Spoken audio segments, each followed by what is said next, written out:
எல்லாருக்கும் வணக்கம்.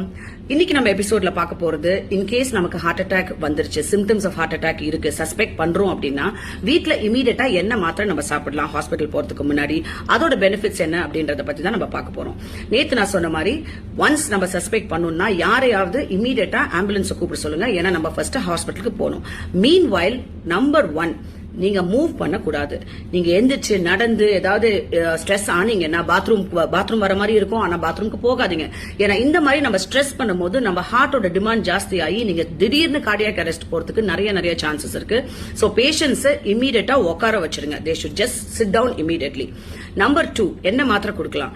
அதாவது இந்த ரத்த குழா போது பாருங்களேன், அந்த ரத்த குழாயில வந்து கிளாட் அப்படின்றது பிளட் கிளாட் தான். அப்ப பிளட் கிளாட் ஸ்லோவா ஃபார்ம் ஆகும் போது கிளாட் ஆக ஆரம்பிச்சிட்டு நமக்கு ஹார்ட் அட்டாக் ஆரம்பிக்குது இல்ல, கொஞ்ச நேரத்துல அது இன்னும் கொஞ்சம் டைட் ஆயிடும். சோ அது ஃபர்ஸ்ட் ஃபார்மேஷன்லயே நம்ம வந்து பிளட் தின்னர்ஸ் கொடுத்தோம்னா கொஞ்சம் பெனிஃபிட்ஸ் நிறைய ஜாஸ்தி